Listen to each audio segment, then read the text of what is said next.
seja o nome do Senhor. Quero agradecer primeiramente, a oportunidade de estar aqui hoje com os irmãos.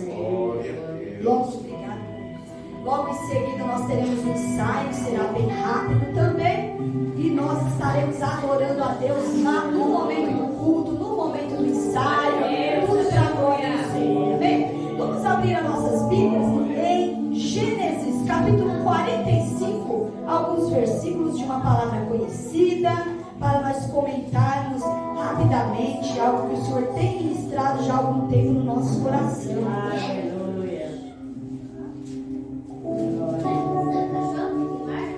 Gênesis 45.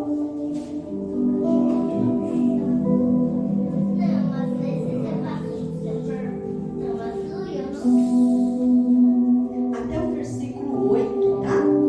Diz assim a palavra do Senhor. Gênesis 45, versículo 1. A minha Bíblia tem um subtítulo que diz assim: José dá-se a conhecer a seus irmãos, ou José se mostra aos seus irmãos. Diz assim a palavra do Senhor. Então José não se podia conter diante de todos os que estavam com ele, e clamou: fazei sair daqui a todo varão. E ninguém ficou com ele quando José se deu a conhecer aos seus irmãos. Versículo 2: e levantou a sua voz com choro, de maneira que os egípcios o ouviram, e a casa de Faraó ouviu. E disse José a seus irmãos: eu sou José, vive ainda meu pai? E seus irmãos não lhe podiam responder, porque estavam pasmados ou em choque diante da sua face. E disse José a seus irmãos: eu peço-vos, chegai-vos a mim. E chegaram-se a ele. Então disse ele: eu sou José, o vosso irmão, a quem vocês venderam para o Egito. Agora, pois, não vos entristeçais, ou não vos entristeçam, nem vos pese aos vossos olhos por me haverdes vendido para cá, porque para a conservação da vida Deus me enviou diante da vossa face, porque já houve 2 anos de fome no meio da terra, e ainda restam 5 anos em que não haverá lavoura nem cega, pelo que Deus me enviou diante da vossa face para conservar a vossa sucessão, ou seja, a vossa vida na terra, e para guardar-vos em vida por um grande livramento. Assim, o versículo 8, para a gente terminar: assim não fostes vós que me enviaste para cá, senão o próprio Deus, que me tem posto por pai de Faraó e por senhor de toda a sua casa, e como regente em toda a terra do Egito, sente-se louvando e engrandecido o nome de Jesus. Glorioso Deus, aleluia, meus irmãos amados. Uma história gloriosa, uma história cumprida, não é? Da família de Jacó e todos os embaraços que ele passou ali com seus filhos. É bem verdade que Jacó teve suas falhas em omissão, mas esse não é o caso. O que nós lemos aqui hoje fala exatamente sobre o reencontro de José com seus irmãos, né? E nós vemos que o Senhor, ele tem algo sobrenatural para nós no meio dos nossos irmãos. Nós estamos ali em Poá, falando com os nossos irmãos em Vila Áurea constantemente sobre o desejo, pastor Jotiel, que o nosso Deus tem de que cada crente, do menor ao maior, do mais jovem ao mais velho, o desejo que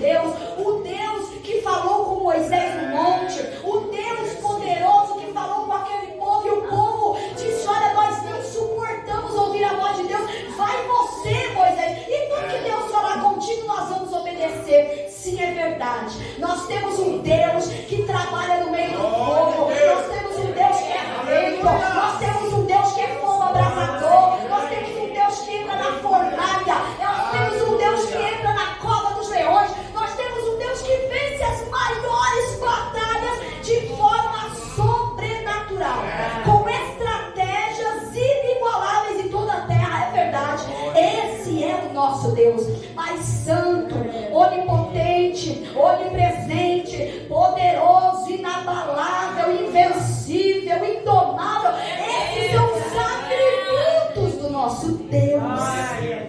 São os atributos que hoje eu estava ouvindo um vídeo sobre um rabino discutindo com pastores. E aí ele não entendia por que nós vemos em Cristo um sacrifício perfeito.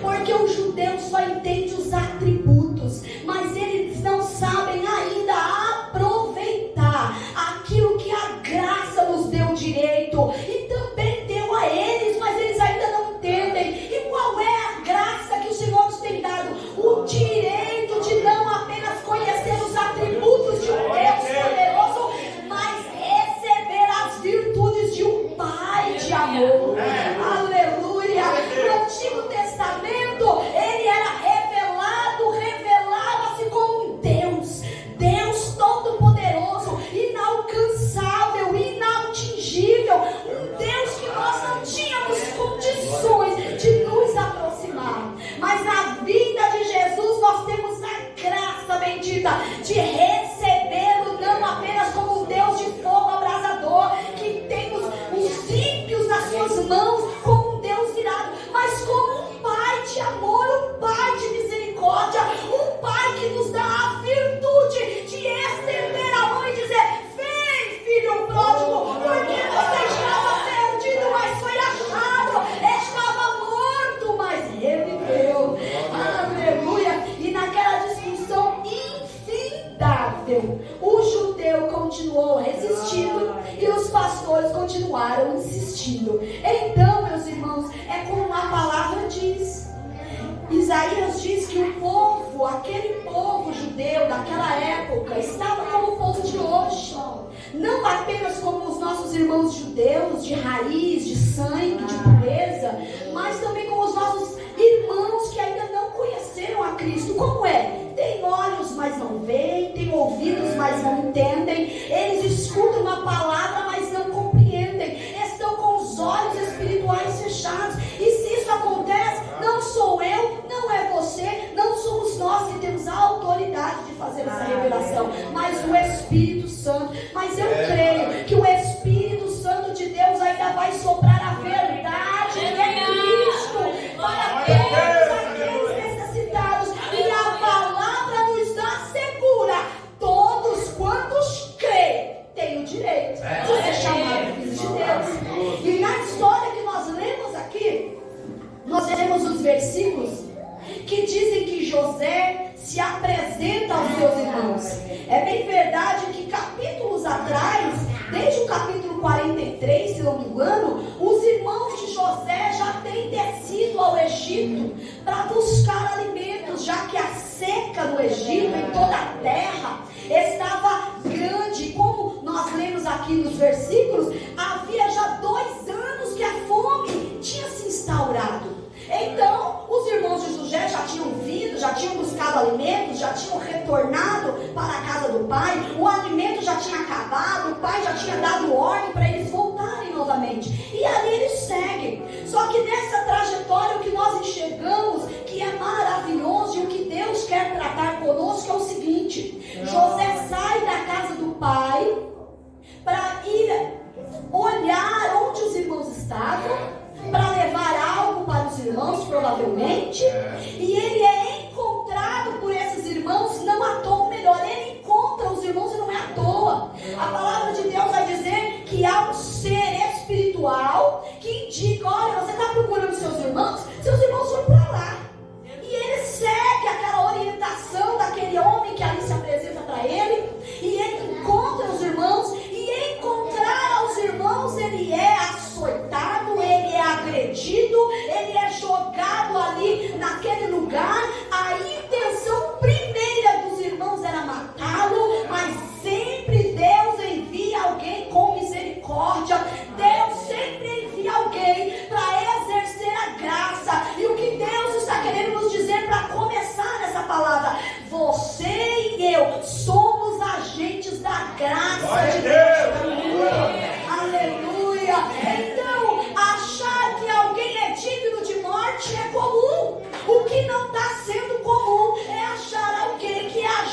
graça para dizer, não mata não, deixa viver, porque ainda há uma trajetória. E o Senhor está dizendo para mim e para você nessa noite, que no meio deste mundo que jaz no maligno, é verdade, que você e eu possamos ser agentes da graça de Deus, que estende a mão para mostrar a misericórdia. Sabe por quê, meus irmãos? Porque não dá para o crente dizer que ele tem intimidade com Deus quando ele não se dá com os irmãos. A família Laurina é uma família gigantesca, provou de algo que eu não consegui provar, que é conviver entre muitos irmãos. Não, nós somos só 3, né? Só 3, ali cresceu, cada um casou, foi pro seu canto. Malemar é bom dia, boa tarde, boa noite. Lá o meu irmão longe, às vezes faz chamada de vídeo, mas poucas vezes. Mas vocês não, vocês provaram e provam do que é viver entre muitos irmãos. Viver entre muitos irmãos, tem aqueles que se dão e tem aqueles que nem tanto. Tem aqueles que são um pouquinho mais bravos, um pouquinho mais nervosos, querem usar de autoridade por ser mais velho ou por ser mais forte. Enfim, coisas que no meio da família, onde tem muita gente, tem mesmo. Isso é normal, isso acontece. Mas a palavra vai dizer que no meio daqueles irmãos, houve alguém que teve misericórdia e disse, não mata não, vamos fazer o seguinte, vamos esperar. E quando a caravana passa, com aqueles homens buscando escravos, comercializando o trabalho escravo, esse alguém tem a ideia, olha, vamos vender. Então se não dá para matar, vamos vender. Vamos vender ele, além da gente ganhar dinheiro, a gente se livra. Até a caravana, meus irmãos, que parece que veio para escravizar você, foi Deus que providenciou. É Deus que providencia. Mas nós temos que entender que no meio das aflições, nós precisamos permanecer fiel a Deus. É bem verdade que eu imagino que José tenha se irado. É bem verdade que José, no meio da sua trajetória, deva ter se preocupado. Meu Deus, o meu pai não vai mandar me buscar. Será que o meu pai não vai me procurar? Enfim, a Bíblia fala bem claramente para nós que pecar é normal. O sobrenatural, se irar é normal. Agora o pecar é que é o sobrenatural. Você fugiu da graça. Então que nós possamos não fugir da graça. Enfim, a caravana passa, a trajetória de José é longa. E a trajetória de José, depois de ser vendido, é continuar apanhando, continuar sendo escravo e acusado de algo que ele não fez. Tudo isso por conta dos irmãos. Mas aí a Bíblia vai dizer que José, aonde coloca as mãos, ele prospera. Por quê? Porque o crente que permanece conectado com Deus, em tempo e em fora de tempo, ele continua sendo abençoado. A partir do momento que nós caímos da graça lá em Adão e Eva, nós nos desconectamos da fonte. E tudo que desconectar da fonte tem tempo de vida útil contado. O que é isso? A partir do momento em que o ser humano erra, peca, Adão e Eva, ele desconectou-se da fonte eterna. E agora ele morre. Consequentemente, nós morremos também. Mas a graça veio para nos conectar ao eterno novamente. Aleluia! E José, ele é o símbolo desse crente que mesmo vivendo em meio de perseguição, em meio de açoites, de injustiça, de improbabilidade, ele é fiel. Por quê? Porque ele tem em seu caráter gravado as ordenanças de Deus. Mas ainda não tinha Moisés, pastora, mas ainda não tinha os 10 mandamentos. Mas saber o que é bom e o que é mal já vem gravado dentro do interior humano. Tanto que uma criança sabe se é errado ou se não é quando você ensina. Ela já entende. E o ser humano, ele sabe o que é errado. Então José, dentro de tudo aquilo, ele nos mostra que dentro de uma trajetória de sofrimento tem possibilidade de permanecer fiel. E Deus permanece fiel, colocando sobre a vida de José uma prosperidade inigualável. José é um homem íntegro e tudo que ele põe a mão, a Bíblia diz que ele prospera. Ele prosperou na casa de Potifar. Quando ele é levado para a cadeia, ele também rei prospera, organiza o ambiente. Também ele é usado por Deus, ele é admirado por quem está ali. Quando ele vai agora para o Egito, ele revela os sonhos. Deus usa Faraó para trazê-lo à governância. E mais uma vez, ele honra o nome do Senhor, fazendo o que é certo. Então, para nós terminarmos esses minutos que nós temos, o que a palavra de Deus quer nos dizer hoje? Quer dizer que José sai da casa do pai dele como um filhinho de papai, passa por uma trajetória de escravo, de sofrimento, chega no Egito, ele trabalha fielmente ao Senhor, tudo que ele põe a mão dele, ele prospera. Então ele sai do lugar e ele chega no Egito e ele é bem visto. E tem muitos de nós assim. Muitos de nós saímos do lar paternal, da casa do pai, da família com muitos irmãos, e temos uma trajetória, e quando nós chegamos em algum lugar na igreja, a gente faz o serviço bem feito e alguém admira, alguém aplaude. Aí você vai trabalhar em algum lugar, você é uma pessoa honesta, alguém te admira e diz: olha que bênção, o irmão, a irmã fulana de tal, olha, verdadeiramente é um homem, uma mulher de Deus. Então José, em todo lugar em que ele vai, desde que ele sai da casa do pai, ele honra e é honrado. Ele sabe administrar e ele é admirado por isso. Só que nós temos um erro muito grande, que é passar nos lugares onde nós estamos, trazendo mágoas e sofrimentos, mas ninguém vê, ninguém sabe. Porque para o Egito, José era um bom administrador. No Egito, José era um bom escravo. No Egito, José era um prisioneiro que sabia administrar a prisão. Lá na governança de Faraó, ele era um homem sábio que tinha o Espírito do Deus vivo para organizar 7 anos de benfeitorias, de lavoura e 7 anos de seca. Só que na trajetória de José, ninguém que estava no Egito sabia dos seus sofrimentos, das suas dores e dos seus traumas. E muitas das vezes nós estamos assim. Nós saímos e estamos convivendo em algum lugar, e alguém olha e fala: nossa, como o pastor canta bem, nossa, como a pastora sabe administrar, meu Deus, como trabalha bem lá no serviço, lá. Mas não sabe as dores que nós passamos. E o Senhor está nos dizendo que Ele não tem desejo de ter você e nem a mim, nem nenhum de nós aos pedaços.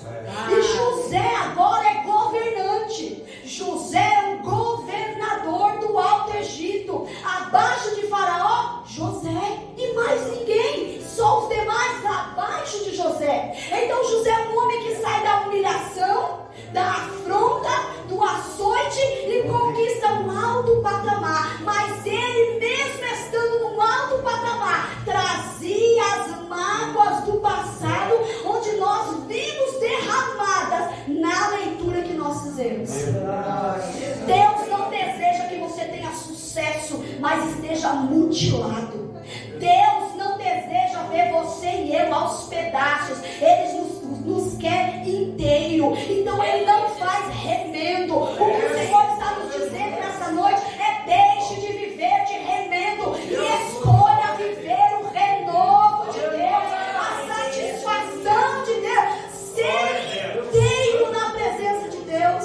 Sabe por quê? Porque alguém que estava vendo José, pastores, ele tinha interesse nos frutos de José.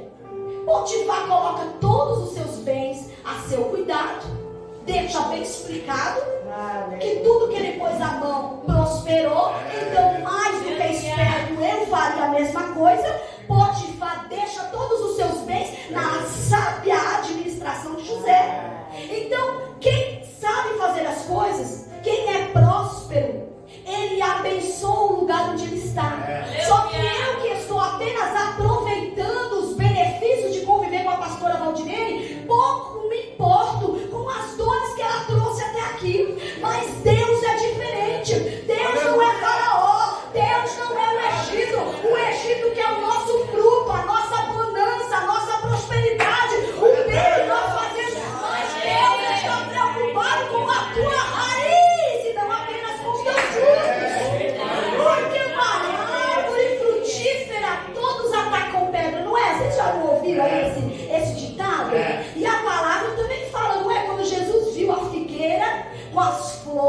as folhas com a aparência de que tinha fruto. O que Jesus fez? Jesus teve fome, foi até ela procurar um fruto e tinha fruto? Não, mas tinha aparência. O que Jesus fez com aquela árvore? Ele a amaldiçoou. Mas tem crente como José que não tem só aparência. Às vezes está castigado, pastor, está sofrido, as folhas nem estão tão verdes, mas se alguém chegar lá, tem fruto, tem unção, tem graça, tem autoridade, tem poder de Deus. Mas quem procura a árvore apenas pelo seu fruto, pouco se importa com a raiz. Mas o nosso Deus, Ele é diferente. Ele está dizendo para você, crente, nessa noite: as pessoas estão preocupadas com o que você tem. Talvez você passou uma jornada inteira com as pessoas só te procurando para buscar o que você tem, o que você pode oferecer financeiramente, num conselho, numa oração, num abraço, num aconselhamento. É verdade, mas Deus está dizendo: essas pessoas podem até agir assim, porque elas não são teu pai, mas o Senhor, Ele não é carrasco e não é faraó, Ele é o Pai de amor, e está dizendo: vinde a mim, você que continua sobrecarregado. Porque tem horas, irmãos, é bem verdade, no serviço mesmo, tem horas que você serve na sua casa, você entrega, e às vezes nós não enxergamos o reconhecimento que nós gostaríamos. Mas com o nosso Deus é diferente. O nosso Deus sabe retribuir. O nosso pastor nos ensina e precisamos aprender: o nosso Deus não deve nada a ninguém. Mas há uma exigência. E qual é a exigência? A responsabilidade de eu me derramar na presença de um Deus apenas não do meu Pai, e buscar, como Jesus sempre falava. Jesus nunca disse: eu e o meu Deus somos um. O que ele dizia? Eu e o meu Pai somos um. Quem me vê, vê o meu Pai. Onde eu estiver, eu vou para a casa do meu Pai. A casa do meu Pai há muitas moradas. E nós, os pentecostais do século 21, queremos apenas nos identificar e colocar como escudo os atributos do nosso Deus de fogo. Mas para mim e para você, Ele quer ser um Pai bondoso, que nos aceita, que nos cuida, que tem cuidado de nós e que aplaude as tuas conquistas, e que aplaude o teu serviço.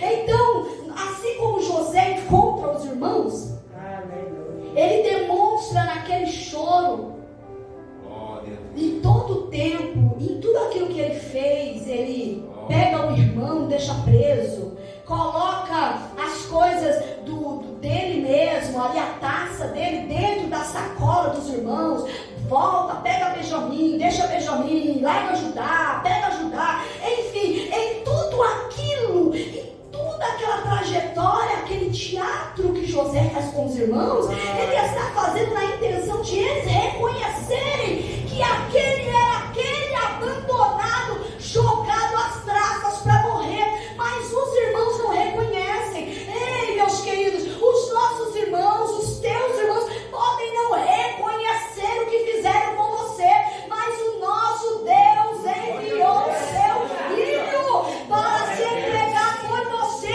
Enxerga o teu valor. Nós temos conversado com os nossos irmãos ali em Poá, que a nossa mente, a mente do cristão, ela é um celeiro de trigo e não um depósito de joio. Mas tem crente morrendo sufocado, ao invés de adquirir trigo, que é a boa semente, que é a benevolência do Senhor, o bom fruto do Senhor, escolhe queimar o trigo e estocar em depósito somente joio. E fica com a mente cheia de caraminholas, achando que não é suficiente, achando que não vai alcançar o seu objetivo, achando que não pode fazer aquilo que Deus chamou você para fazer, fazendo como Moisés. Não, Senhor, eu não sei falar. Não, Senhor, não vou acreditar em mim. Não, Senhor,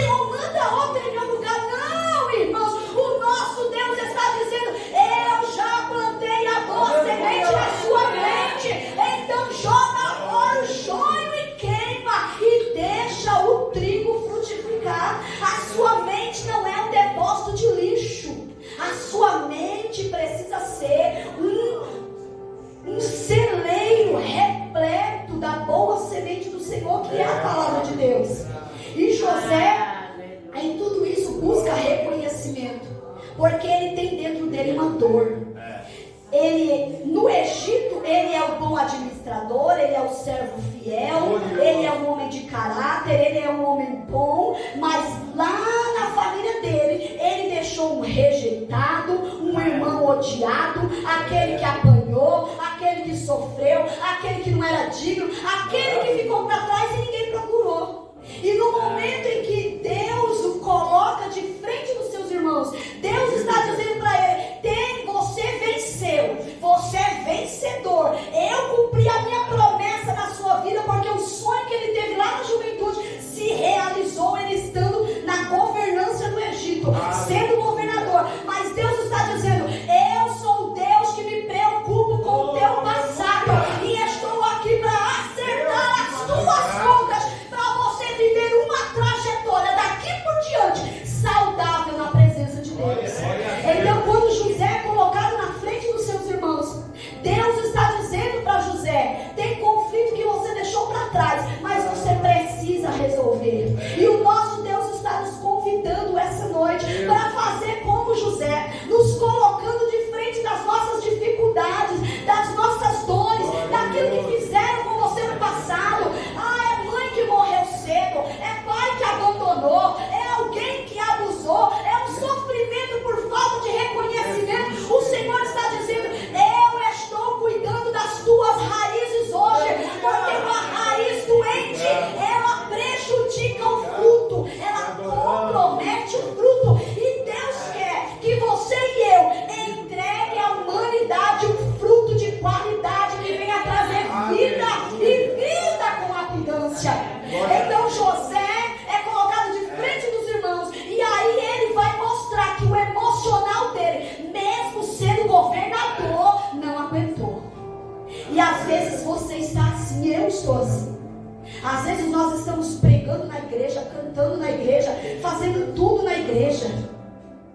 Se colocar a gente para reger, a gente rege. Se colocar a gente para pregar, a gente prega. Se colocar em outra congregação, a gente vai. Mas às vezes você e eu não estamos 100% sarados.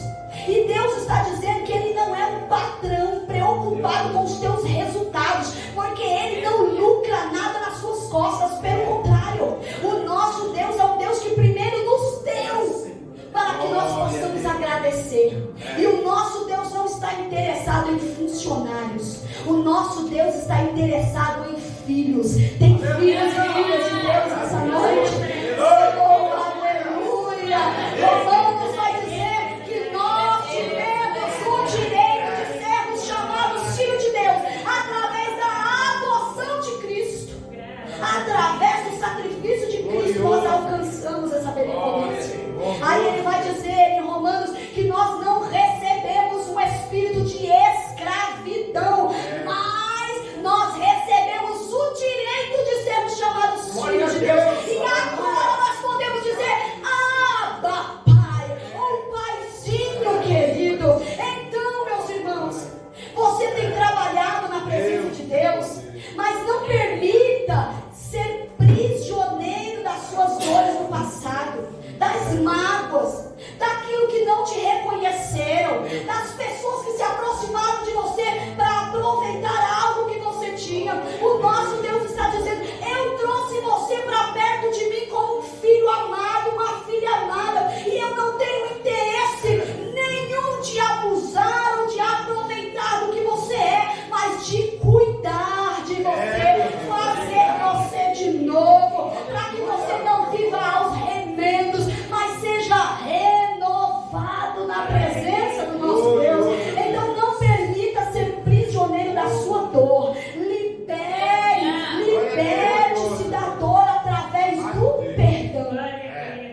Enquanto José está como aquele governador rígido, firme, que tem o domínio, que pode entregar as sementes, que pode entregar alimento ou pode negar, ele ainda estava com a dor aprisionada dentro dele, e os irmãos com a cabeça pesada, porque a Bíblia diz que eles, em sã consciência, eles falam: nós estamos passando por isso, por causa do que a gente fez com o nosso irmão, mas não reconheceram. Ninguém que te feriu vai te reconhecer. Quem te reconhece é Deus, que em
que estende a mão para trazer vida e vida em abundância.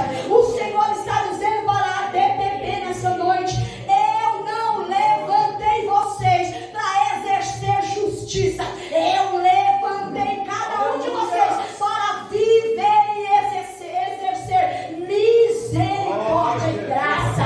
Então nessa noite, se por algum motivo você na sua vida, na sua trajetória, você tem momentos de tristezas para contar, o Senhor está aqui como um pai dizendo: eu sei, pode chorar na minha presença, pode contar para mim todas as dores que você sofreu, mas não negue a você a oportunidade de liberar perdão, porque enquanto nós estamos guardando rancor daquilo que nos fizeram, nós estamos tomando veneno, pensando que nós estamos envenenando a quem nos feriu. Isso é mentira do inimigo. O perdão libera, o perdão liberta primeiro quem foi ferido. Então, se você acha que você não tem sido reconhecido por tudo que você fez lá na sua família, com seu esposo, com seus filhos, na congregação, na igreja, no lugar onde você já passou, Deus está dizendo: eu vi a tua trajetória, eu vi quando te escravizaram, eu vi quando simplesmente sugaram e aproveitaram de você, mas eu estou aqui para tratar a tua raiz e trazer vida para você e para os seus filhos. Amém? Que você possa aproveitar e viver debaixo da misericórdia e da graça, porque graça é um favor que eu não mereço, mas Deus me deu. E a misericórdia me mostra que Deus não me condena quando eu merecia ser condenado. Então nessa noite, não o Deus de fogo consumidor, mas o Pai de amor está dizendo: receba a graça, receba a misericórdia, e